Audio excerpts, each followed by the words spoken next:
All right, how you doing, Twitch peoples?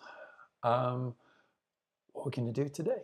Well, again, I'm going to continue with that theme with that machine box and OpenFaaS function that we were looking at last time. So the last couple of videos have been quite involved as we kind of went through and sorted out all of the unit tests and looked at how we can kind of isolate the dependencies for our unit tests. And I finished up that code the other day there, and that's, I think, pretty solid now. But the next thing we need to do is we need to have a look at how we can do our functional tests. Because when we look at the code, and I'm just going to make this a little bit bigger. When we kind of look at the code here for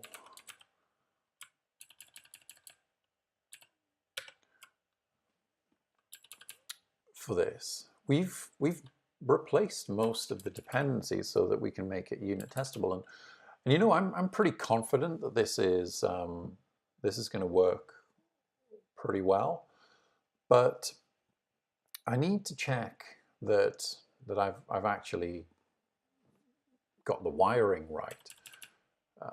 And I think this is just good practice for anything which is like microservices. I suppose this is functions as a service. They're kind of, it's more microservice-y, nano services. I don't know what you want to call them, but it's about the whole packaging. So hopefully in this session, we're going to do a little bit of a short video. I'm hoping it's going to be short. But we're going to look at how we can do functional tests. We can get the perimeter tested on our OpenFaaS service. And then I think the last video we'll do in this series is to set up continuous integration for all of that. We can kind of put all of those pieces together and put them into continuous integration. So, okay, just to recap, why do we need functional tests? So we need to be thinking about the boundaries. So let's have a quick Google for testing pyramid. And I'm pretty confident, well, Martin Fowler, gospel, but there you go. That's pretty much this, pretty much as accurate as it gets. UI tests, slow, expensive. Service tests, slowish, expensive-ish. Unit tests, cheap and quick. And we need all of these tests in a stack, and we kind of want the bulk of our tests to be in this pink unit area because that's fast, they're quick to write, that's what helps you with your code. We need tests in this service layer because we need to be confident that the application is packaged, that the application is interacting with other integrated elements like databases, and we've kind of got the wiring of that, which we're probably mocking out in this unit level. And UI testing, or the sort of I think functional testing is about testing the application from the user's perspective. So I think functional tests are really useful to be kind of like descriptive of your feature. So if you were sitting down with a product owner, you would kind of write tests with them at a kind of a functional level. It's expectations for the feature. And you're going to translate those down into more granular tests because it's more about the layers that you're interested in as a developer. But we want that full spectrum. So what we're going to do in our test is we're going to take this code, we're going to package it up into a Docker container, so into a machine box, into an OpenFaaS service. So OpenFaaS functions service, you package up your handler into a Docker container, and that Docker container has an HTTP interface that the gateway uses to call your function. So what we're going to do is we're going we're going to package this all up because we've got dependency on Docker in there, so we could have made a mistake in our Docker file. We want to make sure that we've got our integration working with Machinebox, so I could have made a mistake with that Machinebox URL that you can see on line 48. And we're just going to test the inputs and the outputs of the service. Now, this is going to be a little bit difficult because my input is an image and my output is an image which is going to have faces drawn around, borders drawn around the faces. And I can't really test that I'm drawing a border around the face. It would be, well, it would be pretty difficult for me to do that. But I can test that I'm getting valid image out the other side. So I've got my unit test. My unit tests that are testing that I'm drawing the faces. So I think it's probably good enough in this instance to sort of make an assumption that if I put an image in and I get an image out without any errors, then that in combination with my unit tests should give me good enough coverage for this service. So rather than me waffling, let's dive in. So what we're going to do, we're going to need some components, and I've literally not sort of mocked this out. I'm tackling this first time I've sort of tried to do this with an OpenFaaS function.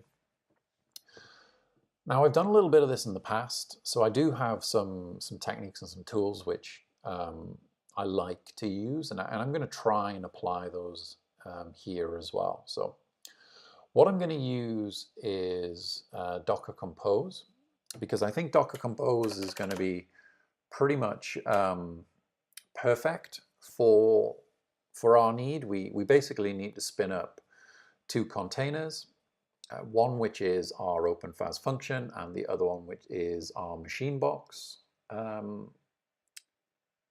API. And I think Docker Compose is going to give us a really nice, simple way. You know, Docker runs pretty much everywhere. It's a really nice standard. Can I call it standard? I'm going to call it a standard. And I'm a fan. So I've used this before, I've had a lot of success with it. So we're going to try this approach. We're going to use Docker Compose to start our application stack. We need to write our tests in something. So there's a number of ways that we can do this with our tests. Now, one thing that I was actually a really big fan of is using Cucumber and Ruby. But I think because we've been concentrating on Golang right the way through the stack on this, we'll use Go for the testing framework. But I don't want to use just pure Go tests because, again, I want to be thinking about that feature level. So I kind of want to write a little bit of living description as well. And this is another benefit of those kind of top-level functional tests. And I've used this package from the DataDog people, actually. And it's a Cucumber implementation, but in Golang, in Go, called GoDog, and got a pretty epic. That needs to be a sticker on my laptop. If DataDog people, if you're watching, like seriously, I need that as a sticker. But what this allows us to do is it allows us to write these feature files. So this is using Gherkin. So it's this given, when, then. It's this common sort of format that describes what's going to go on. So our features could be feature, I don't know, processes image. Again, naming stuff's hard. We can refactor that. But that could be given I have an image, when I send it to when I call the OpenFaaS function with that image, then I expect an image to be returned. Yeah, maybe. Well, something like that. And then another one might be, given I have an invalid image, when I call the when I call my function, then I expect an error to be returned. So we're kind of just, got some quite quick and simple, top level, but that should give us enough confidence that we've got the integration sort of part between our function and our Machinebox API. And it might work and it might not work, but who knows until we try it. So let's get going. All right. So alternatives, yes, you could use Cucumber, you could use Cucumber and Ruby. Mentioned that. You could use GoTest. You could probably do this in Bash if you really wanted to, but I like Go, so I'm going to stick with Go. And the techniques, as I say, that we're going to do, the process will be the same no matter what language you're using. So what's the first thing we need to do? The first thing we need to do is to spin up our stack. So we're going to need to create a Docker Compose file, which starts Machinebox, and it also starts our OpenFaaS function. So let's add that. You know what? I can't remember what you call Docker Compose files. It's been a while. I'm sure they've got a sort of there's a format. I'm gonna have to look that up. That's not a great start. So Docker compose.yaml. I knew it was something like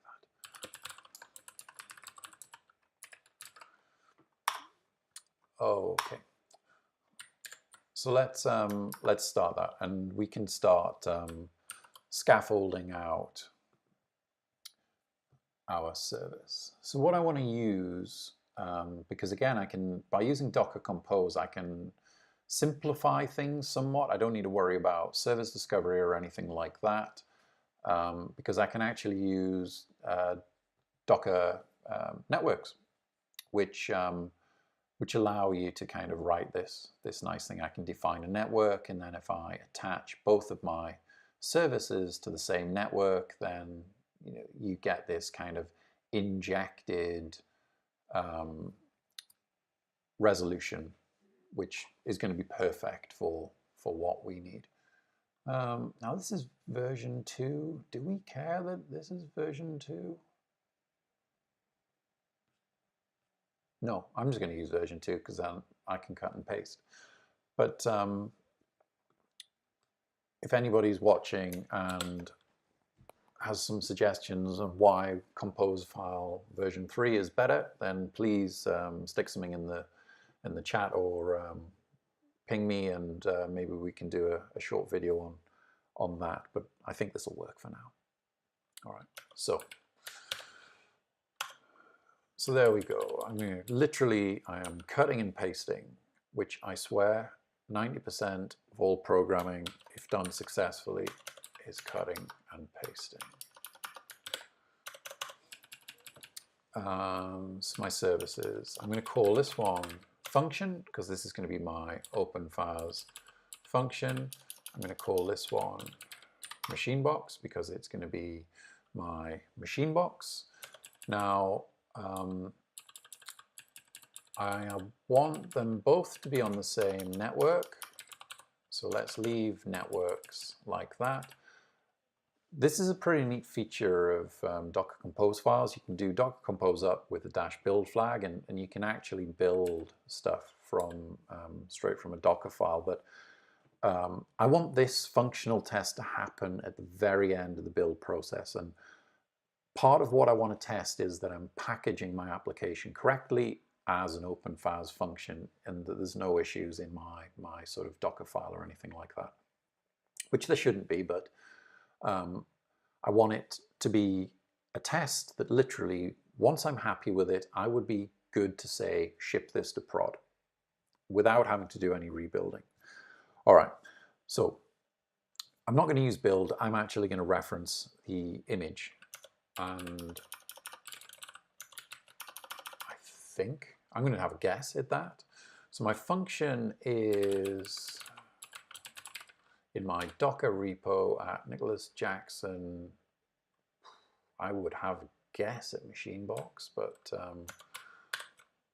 I genuinely can't remember off the top of my head. Yeah, Machinebox. And we'll get the latest of that. And then my Machinebox box is at an image in a different location, of which I cannot remember either. So Docker images, grep facebox. There we go. Machinebox facebox. Again, image.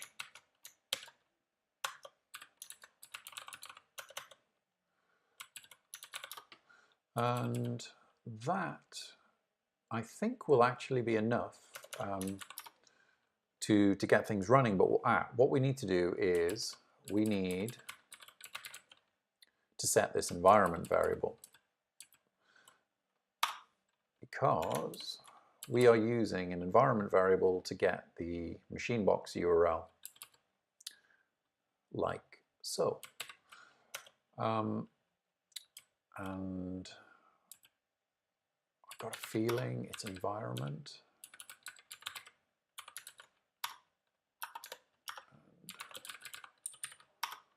Machinebox URL. I'm going to have to look that up. I genuinely can't remember. Okay, key values, nice, easy.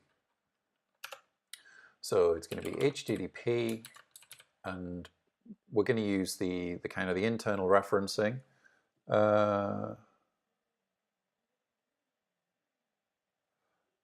The thumbnail of your stream showed a page which had a triangle thing. Oh yeah. I can certainly do that, James.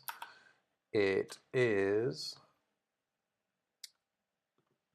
I literally Googled test pyramid and came up with the font of all knowledge, which is Martin Fowler's blog. Martin's an amazing 2012 authority on all sorts of stuff like this. But the link, oh, sorry, what is it doing? The link here is martinfowler.com/licky/test pyramid, and I will paste that into the chat.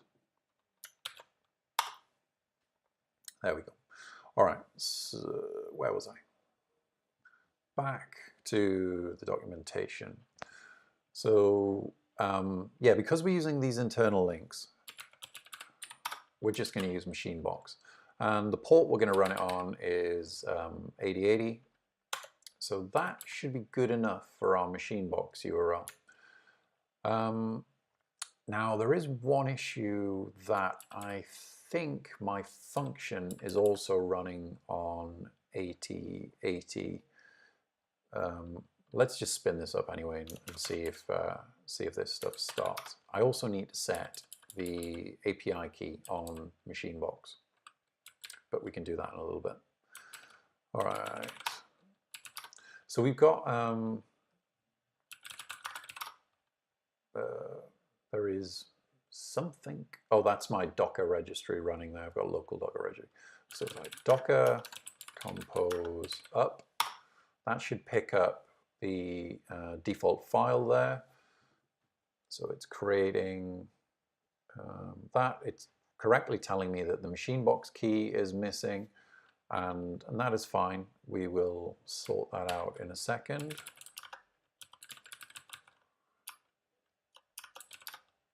But actually our functions come up, so we're making some progress. Okay. So let's just stop that. So what I need to do is I need to go and fetch my Machinebox API key, and I need to set that into an environment variable MB key. So what I can do is in here, let's do it in the same place, environment,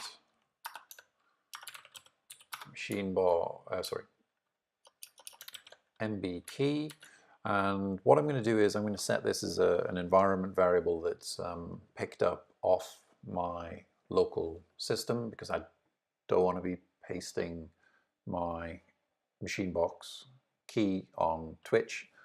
That wouldn't be good. Well, it'd be great for everybody but me.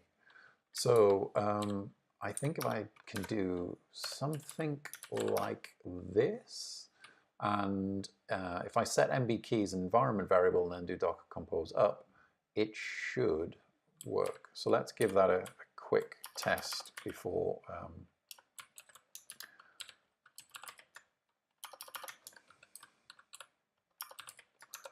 MB key equals blah.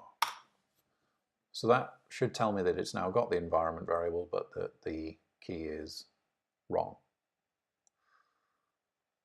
Maybe not. Oh, well, yeah. I mean, it would help if I got the syntax right, wouldn't it?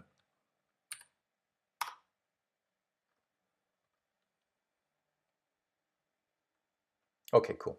So it's now telling me that I've got an invalid MB key. Well, that's fine, because I kind of suspected that that would be the case. Awesome.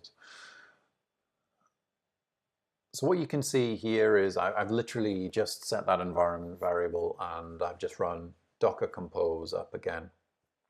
So now we're all working. If I look docker ps over this side, we can see we've got Facebox and Facebox. Okay, yeah, Machinebox Facebox, that's running on 8080, and our function, I'm going to need to expose some ports on, but I've got a feeling that runs on 8082. So let's get back to the Docker Compose docs, and we can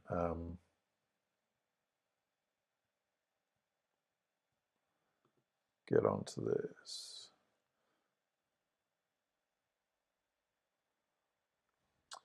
Yeah, so Docker Docker's a great tool for development.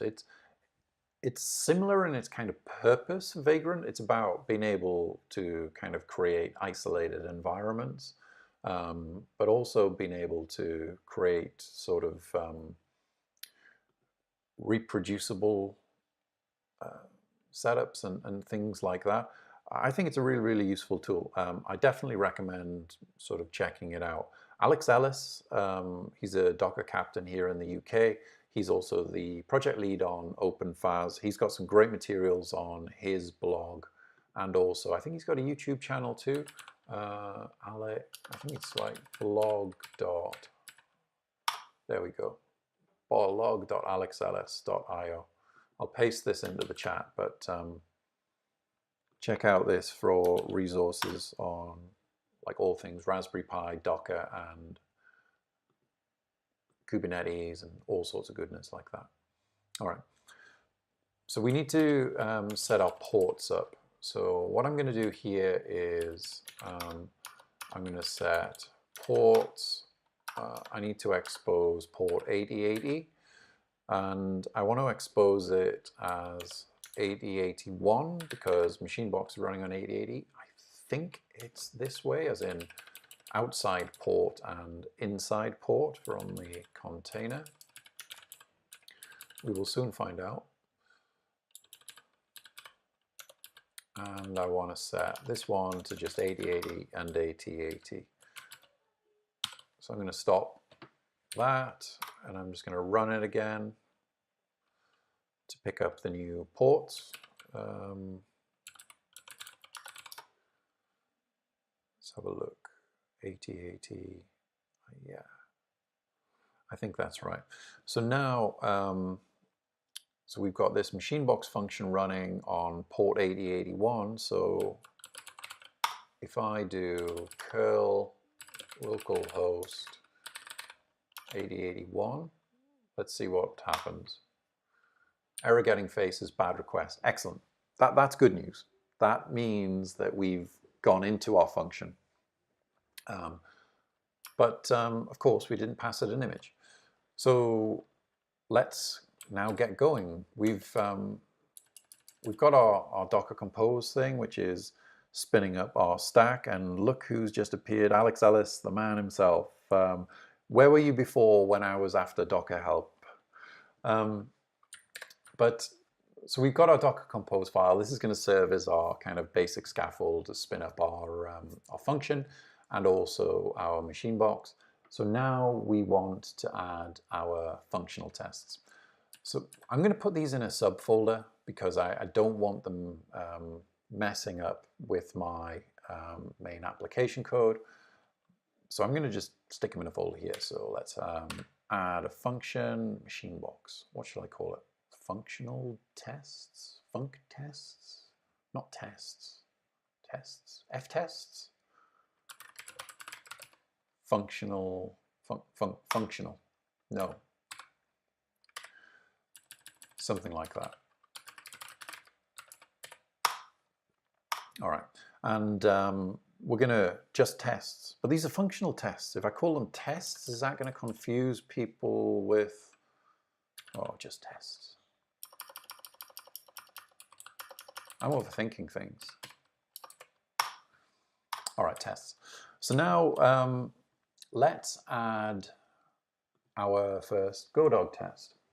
So what we do with these tests is we write these features, and then we have to write some Go code which interprets these features and allows you to kind of translate this nice sort of readable textual command into Go functions. And again, it uses the Gherkin syntax, which is, I think Dan North was one of the if not the creator, certainly heavily influenced this with JBehave and stuff like this a long, long time ago. But really nice for writing that developer integration. What's Docker Compose 2? Am I running my OpenFaaS function through that? Yes, I am. I'm literally just running my OpenFaaS function as a container.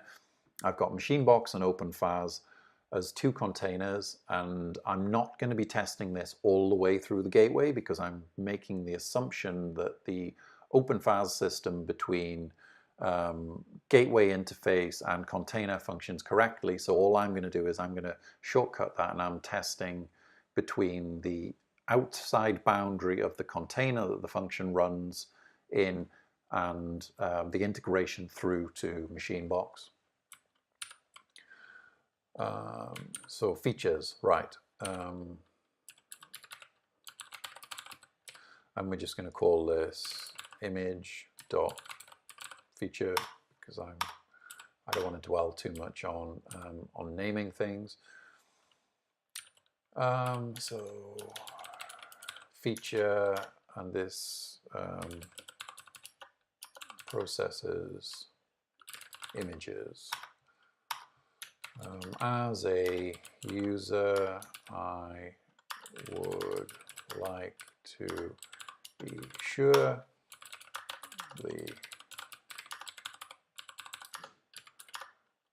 my function and API is correct or something. Again, I think the key thing around writing a lot of these things, around tests, around naming things, around functional tests is seriously don't sweat on it. Refactor. What seems sensible today or even not sensible, you can always come back to it. So let's write our scenario. And this is going to be successfully outputs image. So given I have a valid image,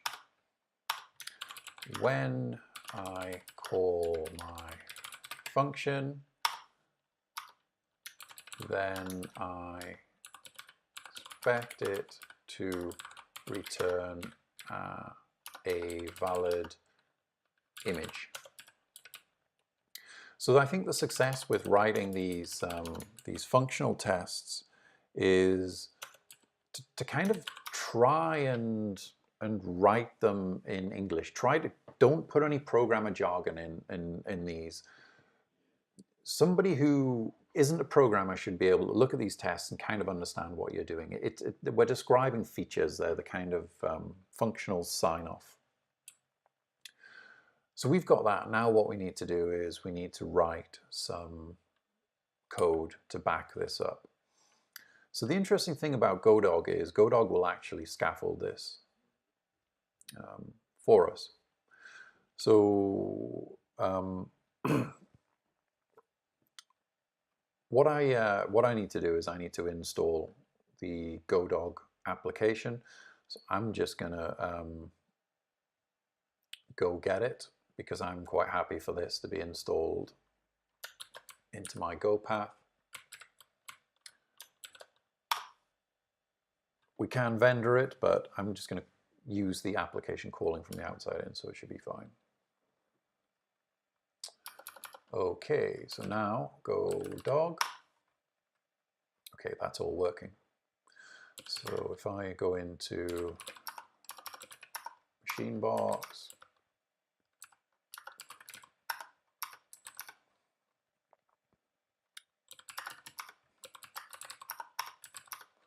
and then we've got our features in there. So what we do is we just call GoDog. And GoDog will pick up that feature that we just wrote.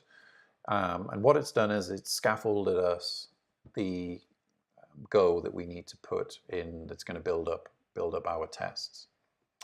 So I can literally just copy this, and I'm already part way home. So I'm going to go here. I'm going to add a main.go.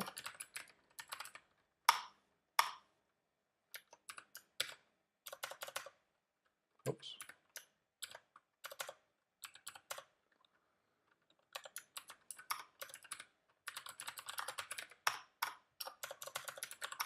So this works slightly differently to the way a Go test would work, but it should all be fine.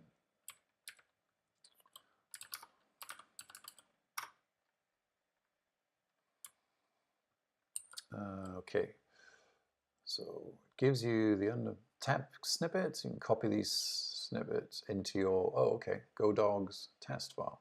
I was wrong about the main.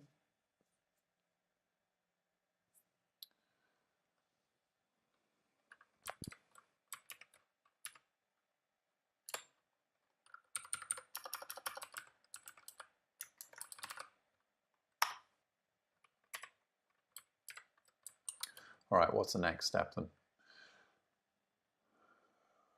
Dogs are available to eat, so we have to create a main. We've got all of this stuff.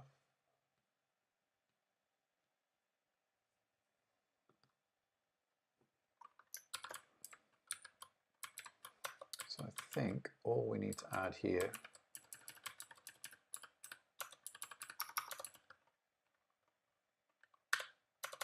is the main.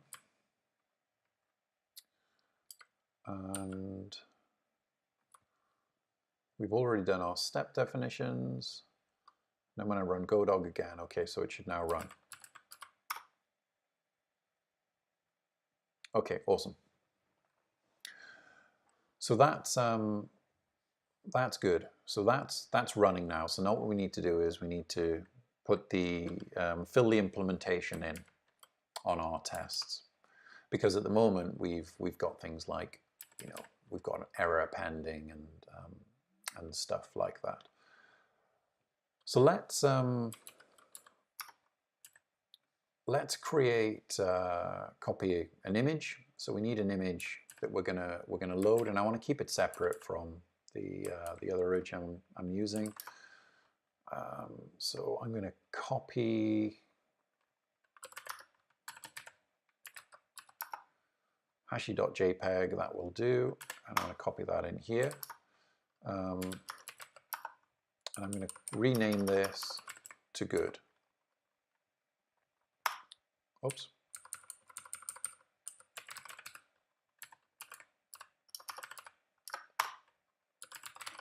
Okay, cool. So the next thing that I want to do, so given I have a valid image, this actually needs to load an image into my test. So for the time being, I'm just going to define my image here, and I don't want to load this as an actual image. I'm pretty happy for this just to be a byte stream. I'll call it image data. So let's load that in. So I can just do, let me think, f, comma, error equals os.open, name of our file, good.jpg, and then if error is not equal to nil, we're going to do return. And this just returns an error message, so it's going to return error. And then what we can do is we can read that into our image data. So image data error equals string utils, no, io util, don't read all. F. We should probably close our file as well.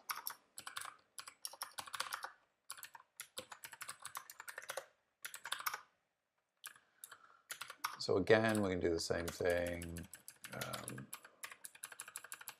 it's important that we handle our errors in the test, because we don't want any sort of false negatives or false positives. It's going to make us much easier. So then we're loading the image data into there, we're checking the error. If nothing's all good, then we're just going to return nil. So that should, and if we run GoDog again, okay, great. So we've now got one of our steps passing. The next one is we need to call the function.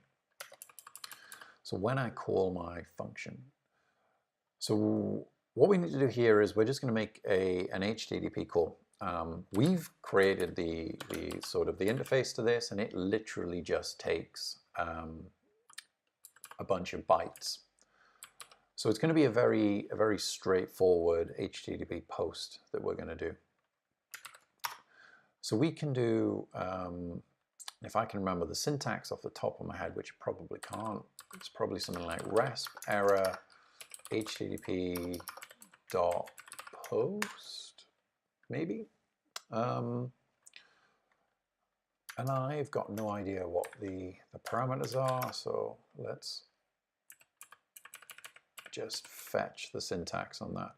URL as a string, content type as a string, body as an IO reader. Excellent, this will do perfectly. HTTP, we're running everything on localhost 8081 because that was the port we set in Docker Compose. Again, we can sort of abstract this out and make it environment variables if we want to. The type, which is content type, application JPEG, I think, and the body. So this is going to be image data, and we're going to use, I think it needs a reader. So it's bytes.new. Can I use a buffer or do I need a reader? New reader, image data.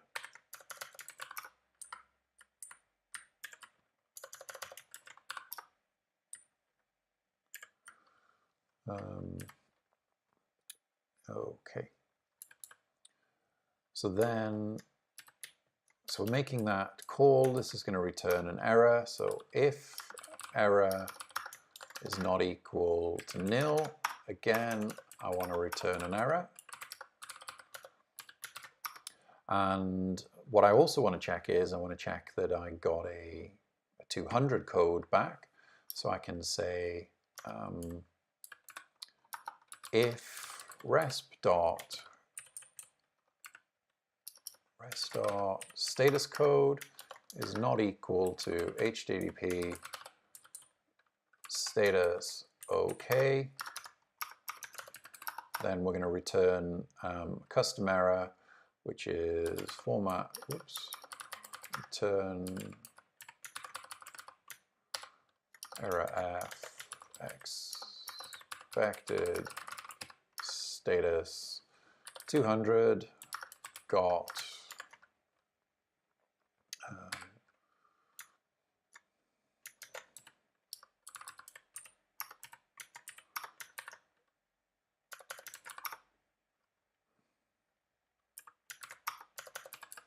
and if all is good, then nil, and we move on to the next step. So again, let's run that.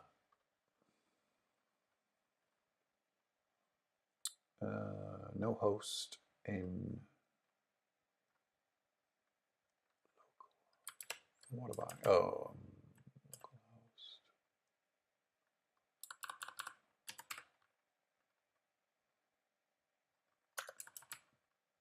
Okay, let's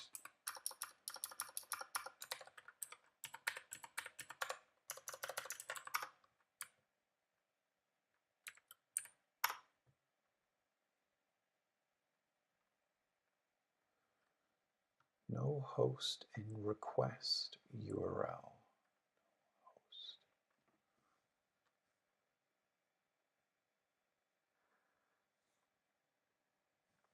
Oh, so I do. Thank you very much. Glad somebody's watching.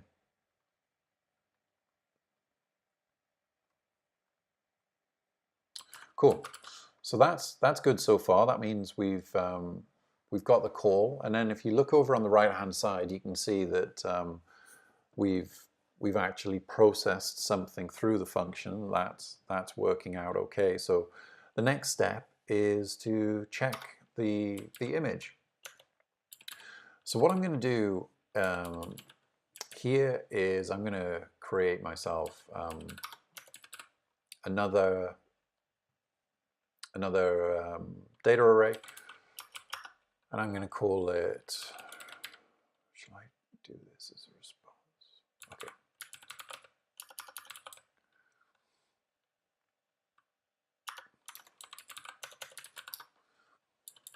And I am using sort of package level variables here, but it should be okay right now, but I would need to check that I'm clearing these down if I was using multiple tests, which are using this. So that's just a little bit of a warning there. But so what response will give us is response will give us a body. So what we want to do is read that body into something. So we're going to read it into response data. And again, refactor a little bit later on.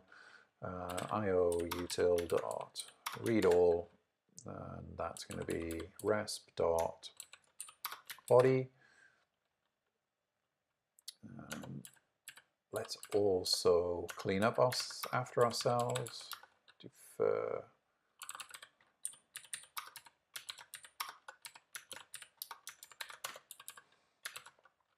So we're going to read everything in there.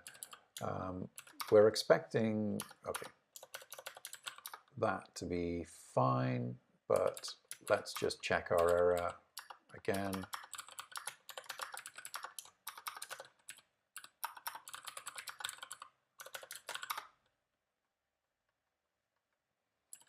Cool, and I just want to quickly run that.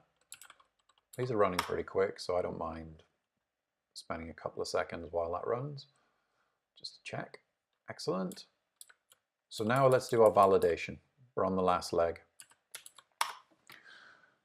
So what we want to do is we want to validate this image. So we actually have an image which we're writing out into response data.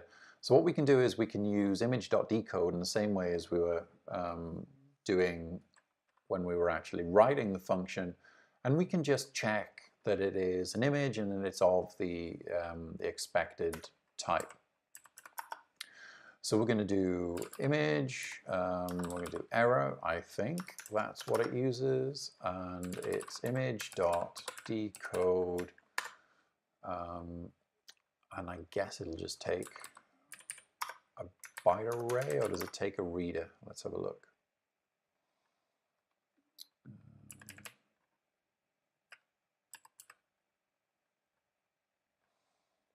So it takes a reader, so it's going to need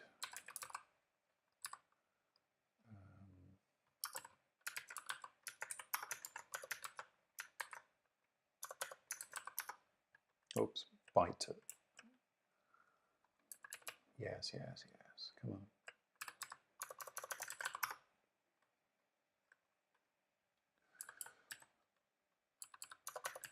And then actually image.decode returns us the image, it returns us the type, I think, as a string, and it returns us an error. So first thing, if error is not equal to nil,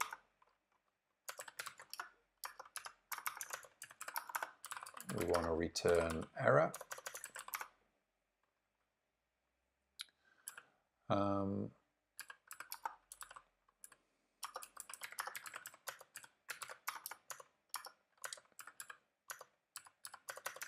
And then we can do an assertion on the type. I think it's going to say application PNG, but I'm not sure. So let's just stick a log line in there that we can just check that with.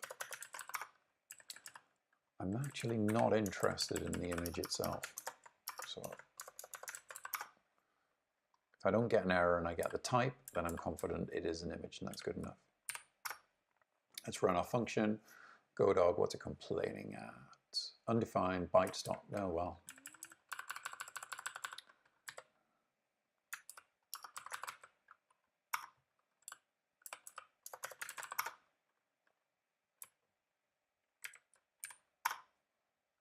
There we go.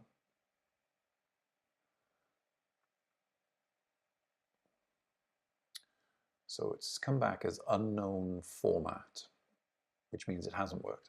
But that's something. We can check that out in a second. So just got a quick question from James. Let's say we've got an env and an env.dist files where the dist is included in git, new environment variable. How would you make sure the newly attributed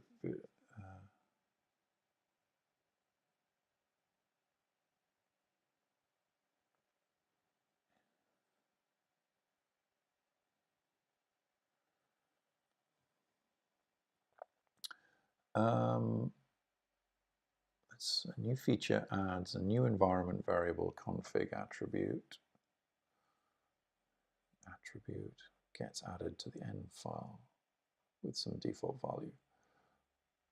I mean, if you need if an environment variable has to be present, otherwise the system won't function, then in your startup, literally just, if you don't have the environment variable, check if it doesn't exist, or if it's an invalid value, then just blow up. That's one way to ensure that you could write a test around that. How do you, I think if that's answering the question, or I'm possibly, so this is, so this hasn't returned an error, but we also don't have what we're looking for. We're getting unknown format. So what I want to do is, I'm just going to say if t equals, actually this has a type, it's image dot error format. This is really nice practice in Golang. If you're building some code out, then if you've got errors and you're defining them, they're useful to somebody else, then stick them in a package level constant or a variable, so that so that people can use them rather than having to sort of do a string comparison, because then that means if you're comparing against the type, if you update the underlying message to error unknown format with a dash in it or something, it's not going to break my code because I'm trying to do an explicit string match. Right. So anyway, we are going to say we're going to return error f, expected image got, I don't know. And what I'm actually going to do here is I'm just going to spit out the contents that was returned, so in our response data.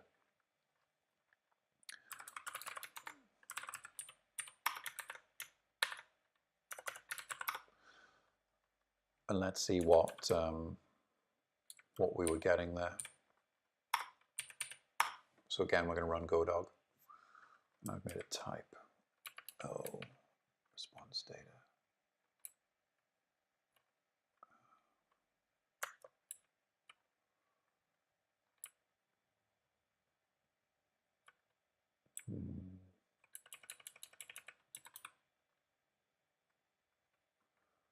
Right. Oh, right.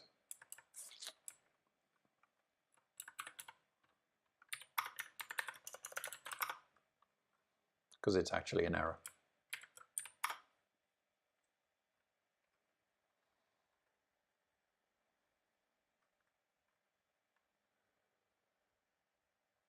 Expect to return a valid image unknown format.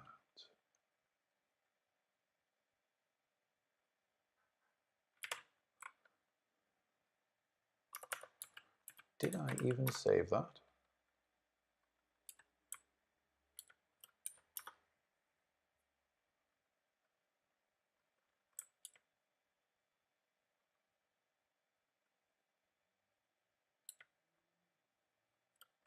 Oh, right, sorry.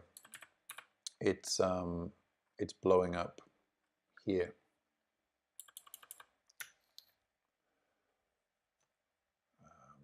So I want to log that out. Log dot. I'm just going to put out the response data.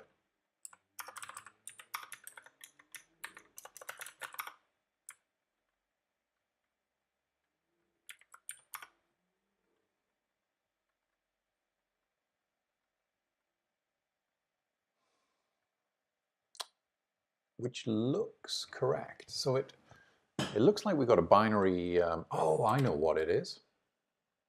Now, I feel kind of stupid because when I did part 1 of this series and I was showing you how to actually build the function, I kept running into this problem where I kept getting this, this unknown format issue. And the reason that I was getting that is because to use image.decode, you've actually got to import some sub packages in Go, which is image.png and image.jpg. And then when I was doing the unit tests, I made exactly the same mistake. So I've just made that same mistake the 3rd time, which makes me feel even stupider. Anyways, cool.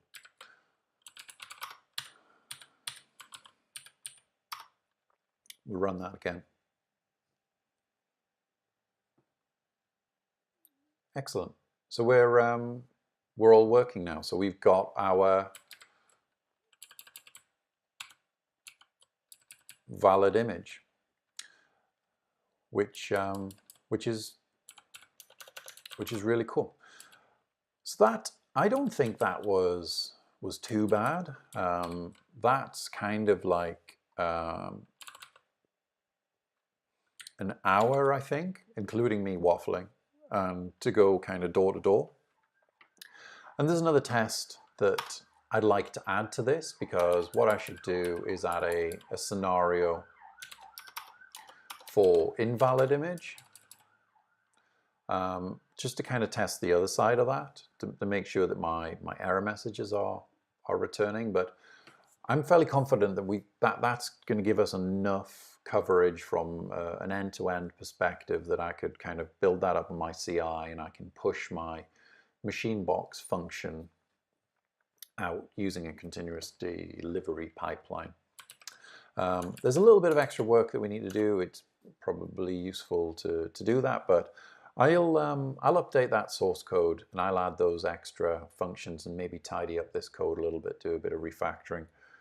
And then in the next video, what we can do, and we'll do this next week sometime, because I've got to head out to do some real work for a change, which kind of sucks, but I got to do it because it pays my internet bill. Then we'll look at getting all of this spun up and run it on Circle CI, and we can see how we can do build up a nice little workflow in Circle CI, which does a build, it runs our tests, it builds our Docker container, it'll then run our functional tests, and if all of that passes and we're running on a master branch and we've got a tag and all of that good stuff, we'll push it all to Docker Hub. So it'll give us a full end-to-end. All we'll have to do is check this into GitHub. Speaking of GitHub, there we go. We now have a freshly minted commit. No liver than live. And there it is. There's the code that we've just been building this evening. And that's got the full code that we've been working on this short video series, all of the tests. Machine box there is the one that we've been working on. And that's all for now. Thanks very much for watching. I hope you've learned something. Please leave me some comments of what I'm doing badly, if there's something you want to improve, or if there's maybe a specific kind of video that that you'd like, then we can do that too. But for now, I hope you have a great evening, and I'll see you next time. Laters.